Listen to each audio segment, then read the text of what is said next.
안녕하세요. 네, 안녕하세요. 아이고, 네, 이렇게 이 현장에서 뵈니까 더욱더 반갑네요. 아, 예, 반갑습니다. 네. 어제랑 오늘 이틀 동안 이 세종보 지역 좀 이렇게 취재를 하셨는데요. 뭐 어떤 것들 좀 지금 취재하셨습니까? 저기 33일째 예, 환경 운동가들이 이렇게 세종보 재가동 반대를 하기 위해서 막기 위해서 이렇게 농성을 하고 계셔가지고 그래서 세종보를 재가동한다는 것이 얼마나 엄중한 일인가 이걸 좀 시청자들에게 알리기 위해서 여러 가지 좀 촬영을 했습니다. 그래요? 인터뷰도 하고 이 근처에 또 이렇게 세종보가 개방이 됐었잖아요. 몇 년 동안. 맞아요. 몇 년 동안 이제 개방이 되고 난 뒤에 이제 예전에는 이명박 정부가 만들고 난 직후부터는 이제 굉장히 녹조도 많고 그랬죠. 그랬었는데 뻘도 많고 그랬었는데 개방 이후에 무엇이 어떻게 달라졌는지 그런 생태 변화 같은 것들도 좀 취재를 하고 그래요. 좀 더 취재 관련한 이야기를 좀 여쭙기 전에 개인적으로 좀 궁금했던 것들이 있어요. 뭐냐면은 어쨌든 MBC 사장까지 이제 지내셨는데 이렇게 현장에 나와서 뛰기가 이게 좀 쉽지 않았을 텐데 좀 어려움 뭐 이런 것들은 없었나요? MBC 사장으로 갈 때부터 임기가 끝나면 다시 이제 돌아와서 뉴스타파에서 현장 취재를 하겠다고 제 스스로도 마음을 먹었었고 그렇게 이미 공표도 했기 때문에 그런 뭐 어려움은 없었습니다. 늘 사실 현장에 있는 게 더 좋잖아요. 좋아요. 어떤 점이 좋습니까? 책상에 앉아서 뭐 도장 찍고 있는 일이 꼭 좋은 일은 아니죠. 지금 최 PD님 같은 경우는 제가 알기로는 2009년부터 이 4대강 관련 그 당시 16m의 비밀 그걸 만들고 나서 이제 고초도 겪고 그러셨는데 지금 횟수로 따지면 한 15년 정도 되더라고요. 15년 동안 이렇게 이 4대강 문제에 대해서 이렇게 집중하고 있는 뭐 이유를 뭐 여쭤봐도 될까요? 저는 이 4대강 문제가 우리나라의 환경 문제 그리고 또 우리나라의 미래 문제와 관련해서 가장 중요한 문제가 아닐까 그렇게 생각합니다. 어떤 의미에서 중요하다는 이런 말씀이시죠? 4대강 사업이라는 것은 우리나라의 가장 큰 강, 우리나라의 동맥, 혈맥이라고 할 수 있는 강 4개를 갖다가 흐르는 강에서 저수지로 바꿔놔버린 그런 엄청난 비극적인 재앙이었습니다. 그리고 그 문제는 문재인 정부가 들어와서 그 문제를 해결을 하기 위해서 5년 동안 노력을 했고 어쨌든 보를 해체하자는 사회적인 합의를 이루었었는데 다시 또 윤석열 정부가 아무런 연구나 어떤 그런 고민 없이 15일 만에 모든 걸 다 원위치 시켜버리는 그런 폭거를 저질렀어요. 근데 그것은 저는 우리 미래 세대에 대한 환경 테러다 이렇게 생각합니다. 그래서 굉장히 심각한 문제고 그래서 이제 이 문제는 빨리 우리가 해결을 해야 그래도 우리가 미래 세대에게 조금은 얼굴을 들고 살 수 있지 않겠나 뭐 그런 마음으로 취재를 하고 있습니다. 최 PD님 같은 경우는 4대강 관련해서 이제 전반적인 문제점에 대해서 그가 이제 취재해 오신 걸로 이제 알고 있는데 특히 이제 녹조 문제에도 깊이 있게 이렇게 좀 탐사 보도를 해 오셨어요. 만약에 이제 세종보 수문이 닫힌다면은 이쪽에도 당연히 녹조가 끼겠죠? 그러겠죠. 과거에도 그랬으니까 그러겠죠. 그러면은 녹조는 어떤 물질입니까? 사람들이 이제 볼 때 이제 녹색 물질 정도로 생각을 하는 사람들도 많이 있는 것 같아요. 그런데 심각하지 않습니까? 심각합니다. 녹조라는 거는 이제 우리가 녹조라고 표현을 하는데 그게 이제 박테리아래요. 남세균. 남세균이라는 표현이 이제 한국말로는 정확한 표현이고 영어로 하면은 시아노박테리아라고 합니다. 그래서 그 안에는 이제 독이 있어요.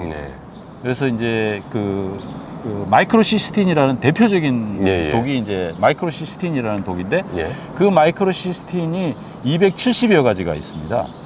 그런데 그 중에서 독한 놈은 청산가리의 6,200배 독하다고 그렇게 6,200배요? 네, 미국 오하이오 주립대학교의 이지영 그 교수님이 국제적인 그 녹조 그 연구 전문가인데 그분이 저한테 그렇게 인터뷰로 말씀하셨습니다.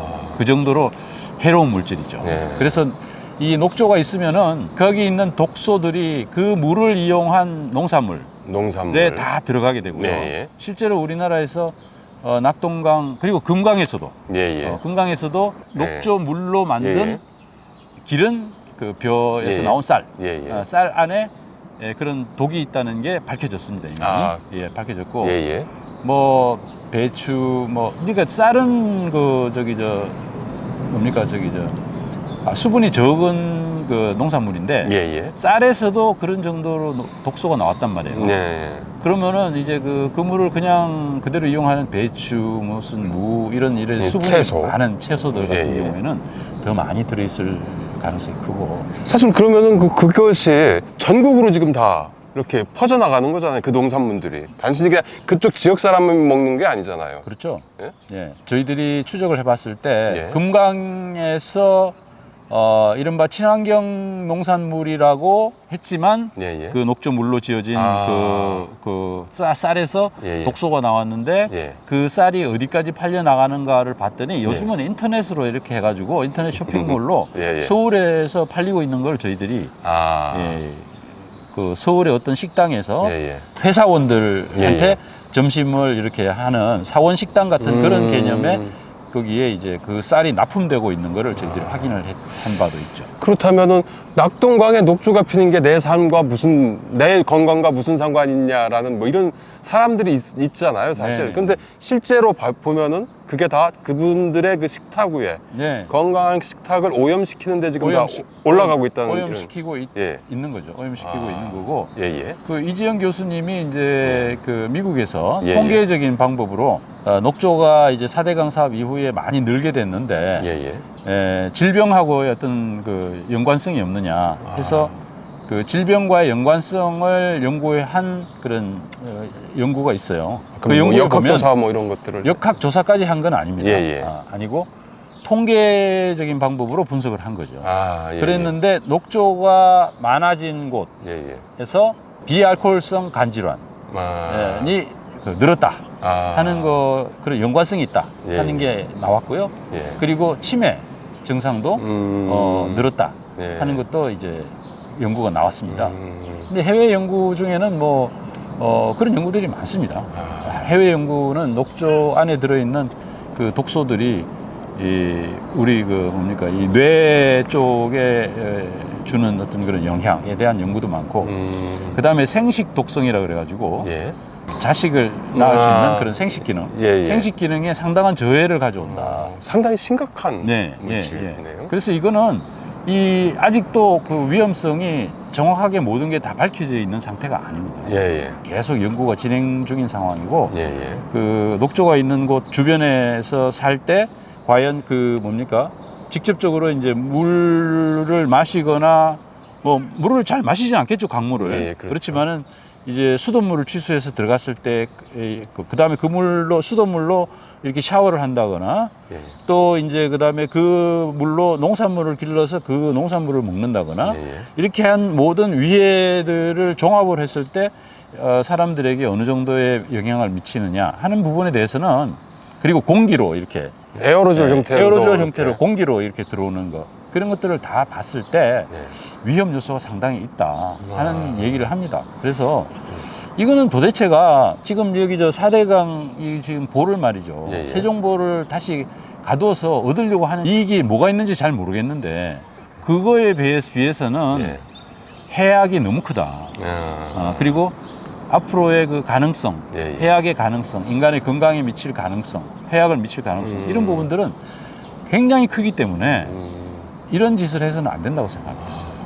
그럼 이제 지금 말씀하신 걸 이제 들어보면은 공기 중으로도 전파되고 농산물로도 이제 유통이 되고, 다양한 방식으로 이제 차근차근 알게 모르게 우리 국민 건강에 악영향을 미치도록 이렇게 좀 차곡차곡 쌓인다고 이렇게 볼 수 있겠네요. 그렇죠. 예, 예를 들어서 우리 인간 역사라는 게 어떤 물질이 인간의 건강하게 해롭다 하는 게 처음부터 밝혀진 건 아니잖아요. 그렇죠. 그거는 사람이 죽고 나서 왜 이렇게 많이 죽지? 하고 나중에 그 다음에 연구를 막 이렇게 하고 과학기술이 발전하다 보면 이 물질 때문에 그랬구나. 이 공해라는 거는 안 좋은 거구나. 미세먼지가 안 좋은 거네. 이런 게 나오는 거죠. 그렇죠. 그런 것처럼 지금 이 녹조의 이 독소라는 것도 지금 한참 연구되고 밝혀지고 있는 중이지만 이게 딱 보면은 이게 문제가 있는 거라는 거는 사람들이 본능적으로 딱 느끼는 거잖아요. 그렇죠. 근데 그 느끼는 그 해악이 있는 걸 왜 합니까? 이게 참 이거는 너무 오만한 거죠. 사실. 지금 녹조 말씀을 하셨는데 세정보를 맡게 되면은 또 어떠한 문제가 또 있습니까? 세정보를 맡게 되면은 뭐 이제 그 생태의 어떤 여러 가지 문제점이 발생할 수밖에 없죠. 여기 동물들이 지금은 멸종위기종이라든지 멸종위기종 예를 들어서 이제 지금은 이제 물이 흐르니까 흐르는 물에 적응한 우리나라의 고유 민물고기들이 지금 여기 많이 살고 있대요. 신수마자 미호종계, 신수마자 미호종계 같은 멸종위기종까지도 살고 있고 그런 상황인데 이거 뭐 막아버리면은 이제 종류들은 다 죽겠죠. 없어지겠죠. 살 데가 없어지니까 그렇게 되는 거고 다른 뭐 동물들도 물이 다 채워지기 때문에 새들이 앉아 있을 공간도 없어지는 거고. 동물들이 이제 여기서 떠나야 되는 상황이 되겠죠. 오늘 그 세종시도 이제 그 취재했던 걸로 알고 있는데요. 세종시 같은 경우는 이제 친수 공간 확보 차원에서 이거를 막겠다라는 뭐 이런 입장인 것 같아요.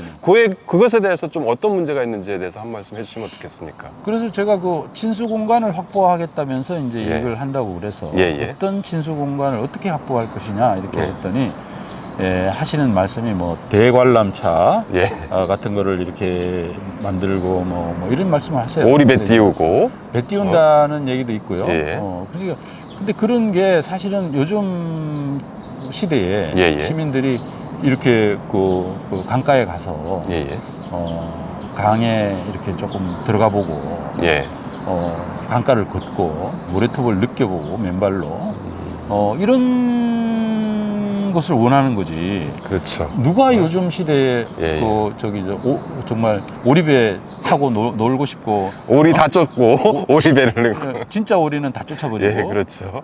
오리배를 타고 놀고 싶은 그런 시민들이 과연 얼마나 될까요?